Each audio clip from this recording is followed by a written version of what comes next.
Baik, Assalamualaikum warahmatullahi wabarakatuh. Perkenalkan, nama saya Amelia Fatma dengan NIM 1062300074. Di video ini saya akan menyampaikan sebuah materi yang berjudulkan tentang pemidanaan. Video ini saya buat bertujuan untuk memenuhi tugas mata kuliah Hukum Pidana dengan dosen pengampu kita Bapak Muhammad Aiman SH.MH. Baik, pemidanaan adalah proses hukum yang dilakukan oleh negara terhadap seseorang yang telah terbukti melakukan tindak kriminal. Dalam konteks hukum pidana, pemidanaan merupakan langkah yang diambil setelah proses peradilan yang sah, di mana individu dinyatakan bersalah dan dijatuhi hukuman sesuai dengan ketentuan undang-undang yang berlaku. Pemidanaan bukan hanya berfungsi sebagai alat penegakan hukum, tetapi juga sebagai sarana untuk membangun kembali kehidupan pelaku kejahatan dalam rangka sosial yang positif. Tujuan pemidanaan dapat dibagi menjadi beberapa bagian, di antaranya yang pertama ada rehabilitas. Salah satu tujuan utama dari pemidanaan adalah untuk merehabilitasi pelaku kejahatan agar dapat reintegrasi ke dalam masyarakat. Proses tersebut juga sangat penting bagi masyarakat karena hal ini menciptakan suasana yang lebih aman bagi masyarakat tersebut. Yang kedua ada disiplin. Pemidanaan juga berfungsi sebagai alat untuk menegakkan kedisiplinan dalam masyarakat. Penerapan disiplin dalam pemidanaan menunjukkan bahwa masyarakat tidak akan mentolerir perilaku yang merugikan. Dengan demikian, pemidanaan bukan hanya berfungsi untuk menghukum pelaku saja, tetapi juga untuk mendidik masyarakat mengenai konsekuensi dari tindak kriminal tersebut. Yang ketiga adalah pencegahan. Pencegahan ini dapat dibedakan menjadi dua kategori. Yang pertama yaitu pencegahan umum dan juga ada pencegahan khusus.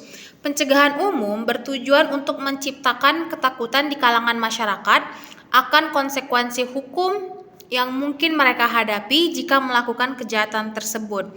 Sementara itu, pencegahan khusus itu berfokus pada pelaku itu sendiri dengan tujuan agar mereka tidak mengulangi kejahatan setelah menjalani hukuman. Yang keempat ada keadilan.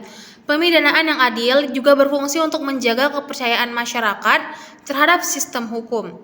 Dengan demikian, penting untuk memastikan bahwa setiap tindakan pemidanaan dilakukan dengan cara yang transparan dan akuntabel.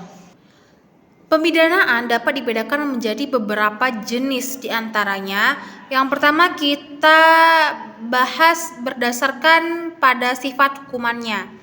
Pemidanaan berdasarkan pada sifat hukumannya itu dibedakan menjadi 3 bagian. Yang pertama itu ada hukum penjara. Hukum penjara ini berfungsi untuk mengisolasi pelaku dari masyarakat dan memberikan waktu refleksi atas kesalahan mereka buat. Yang kedua ada hukuman denda. Sering digunakan untuk pelanggaran ringan dan bertujuan untuk memberikan efek jera tanpa mengharuskan pelaku untuk menjalani hukuman penjara. Dan yang ketiga itu ada hukuman mati, merupakan topik yang kontroversial dalam dunia hukum dengan banyak perdebatan mengenai moralitas dan efektivitasnya dalam menanggulangi kejahatan berat. Selain berdasarkan kepada sifat hukumannya, pemidanaan juga dibagi berdasarkan kepada durasinya. Berdasarkan durasinya, pemidanaan ini dibagi menjadi 2 jenis, yaitu hukuman tetap dan juga hukuman seumur hidup. Hukuman tetap dijatuhkan untuk jangka waktu tertentu yang ditetapkan oleh hukum dan ditetapkan pada kejahatan ringan hingga sedang. Sedangkan hukuman seumur hidup itu dijatuhi hukuman seumur hidup tanpa kemungkinan untuk bebas bersyarat dan ditetapkan pada kejahatan berat seperti pembunuhan atau kejahatan seksual. Yang ketiga itu ada berdasarkan pada pelanggarannya. Berdasarkan pelanggarannya, pemidanaan dibedakan menjadi 2, yaitu hukuman untuk kejahatan ringan dan juga hukuman untuk kejahatan berat. Hukuman untuk kejahatan ringan ini seringkali berupa denda atau kerja sosial. yang bertujuan untuk mendidik pelanggar agar tidak mengulangi kesalahan mereka.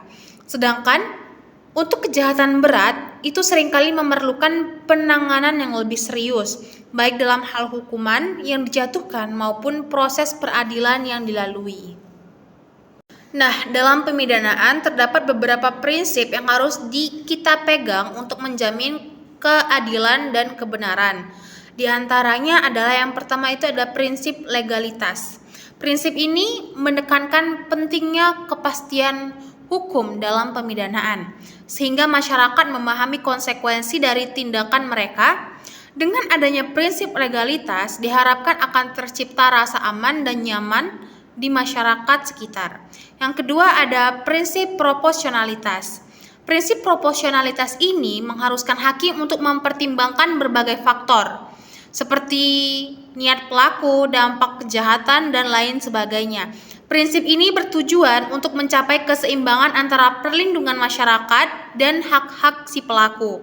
Yang ketiga ada prinsip kemanusiaan. Dalam konteks ini, hukum harus menjamin hak-hak dasar pelaku selama menjalani hukuman. Prinsip kemanusiaan dalam pemidanaan juga berperan penting dalam rehabilitasi pelaku kejahatan. Yang keempat itu ada prinsip rehabilitasi. Dalam penerapan prinsip rehabilitasi, berbagai program pembinaan dan pelatihan keterampilan dapat diterapkan untuk membantu pelaku beradaptasi kembali sehingga menjalani hukuman dengan pendekatan rehabilitatif. Diharapkan pelaku dapat berubah menjadi individu yang lebih baik dan tidak mengulangi kesalahan yang sama seperti yang mereka lakukan tersebut.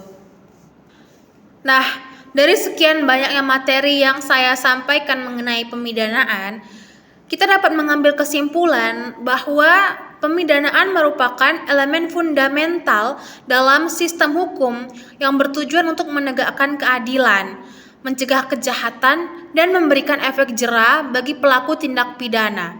Melalui proses yang terstruktur dan berdasarkan prinsip-prinsip hukum yang berlaku, pemidanaan tidak hanya menekankan pada pemberian hukuman, tetapi juga rehabilitasi dan reintegrasi pelaku ke dalam masyarakat. Dan di akhir video ini saya akan memberikan sedikit kata-kata.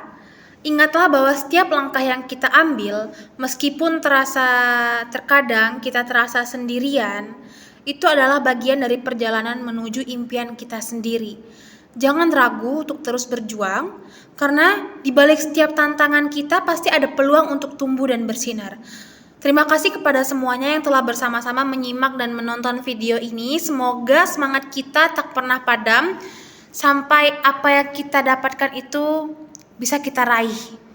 Saya akhiri, mungkin cukup sekian ya.